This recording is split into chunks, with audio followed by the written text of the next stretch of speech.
Hello people, we're done with the first part of this season. Time to review who's been impressive and delight ourselves with some delicious goals. Don't forget this month's Super Play Best 5 too. Right then, time to kick off. Hello and welcome again to another scintillating episode of J.LEAGUE Monthly.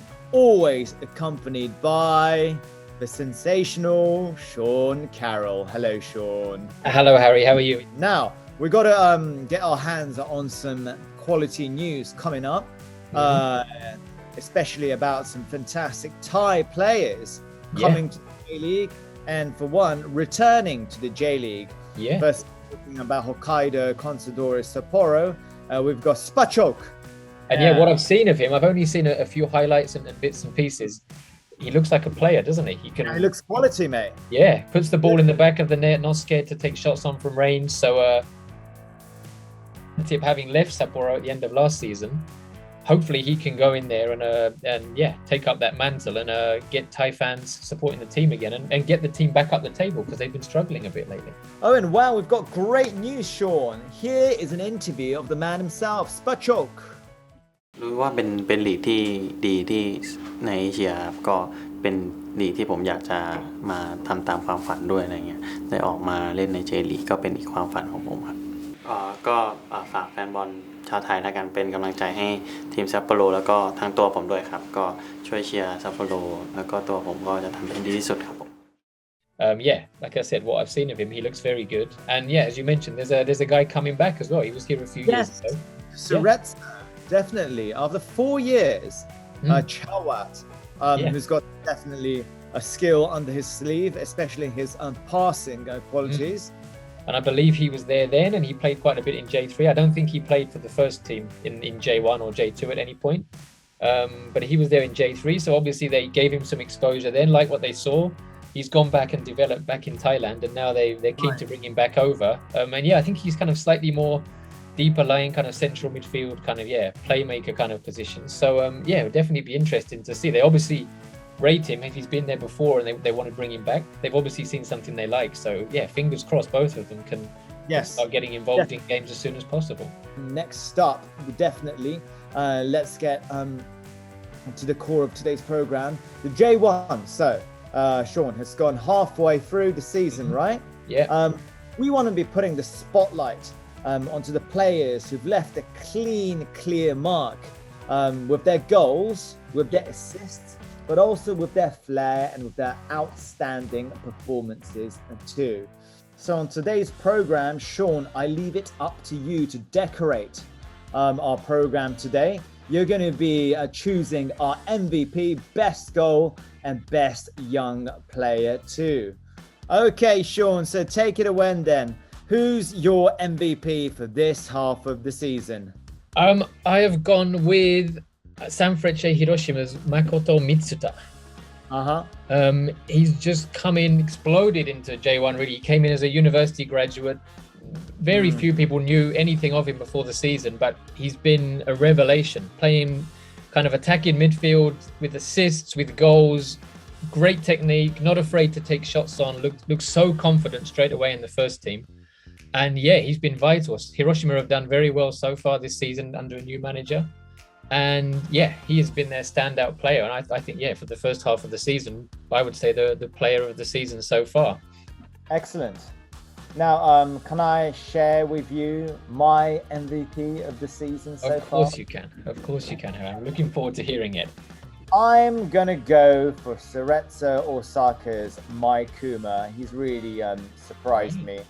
I think he was the MVP of the J-League in May, presumably. But, coming in from the right-hand side and being that productive in a team which has struggled at times, it's been very impressive.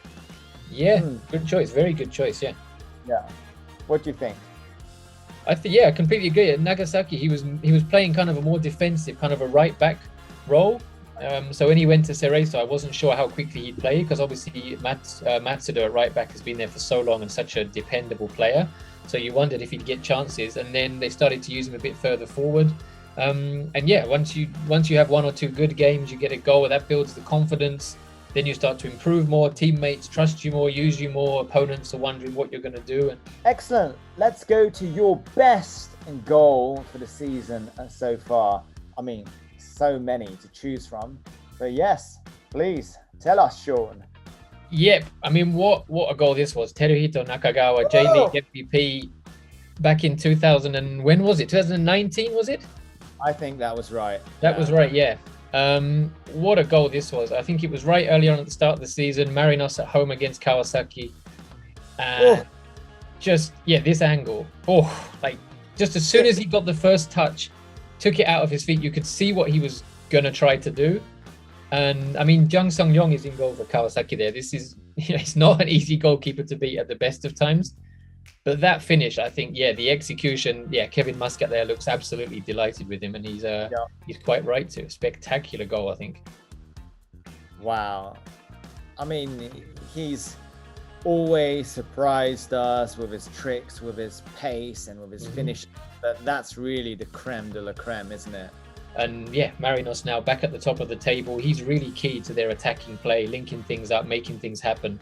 And yeah, I think this goal really, for me, for the first half of the season, this was the one that really stood out for me. Okay, next up, our best young player, chosen by, of course, Sean.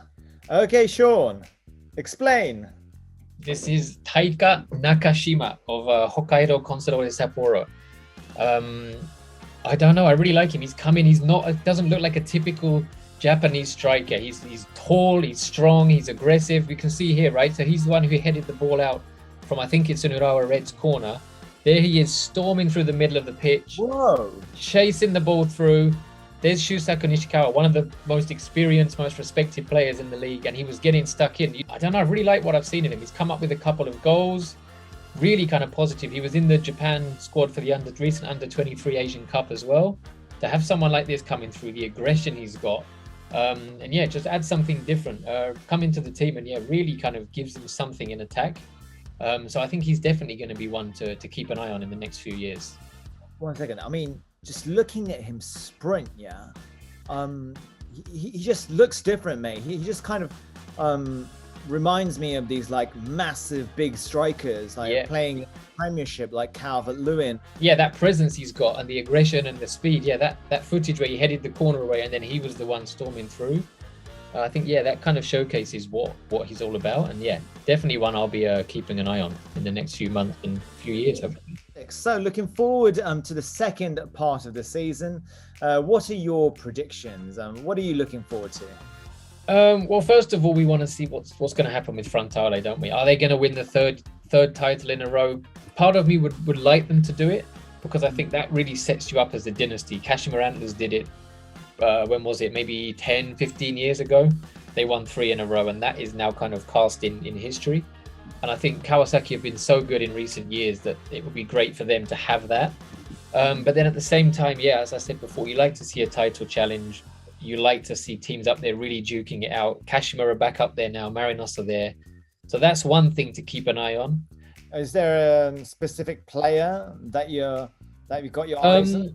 Yeah, I think in terms of player and team, I would go with, I really like Diego Pizzica at Kashima. And I think Kashima, yeah, they've got this new manager, Rene Weiler has come in.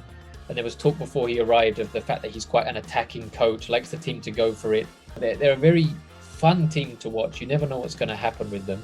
So I think Kashima, and they've got that kind of history of winning things. They know once it gets to the business end of the season how to put results together.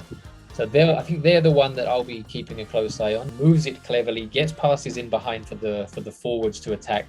Not afraid to take shots either. And he was very highly rated, did very well playing back in Brazil. So it was seen as a bit of a coup. He was in the Copa Libertadores final just before he joined Kashima. So he's played at a high level. And now that he's kind of found his feet, he's been there for a while now. I think if he can grow into that role, avoid injuries and things, I think as the season nears the end, he could be really, really critical for them. And yeah, definitely another player that will be a lot of fun to watch. Okay, so that's it for me and for Sean on this month's J League Monthly. Make sure to join us on our next time round. And definitely, we would really appreciate it if you come in with your comments on, not just the program, but what you want us to do. Tell us what you would like to see. Tell us what kind of players that we should cover. Okay, last but not least, we will be leaving you with Super Play a Best 5. Enjoy. Thank you, Sean. Thank you, everyone. Thank you, Harry. See you next month. Take care. Bye-bye.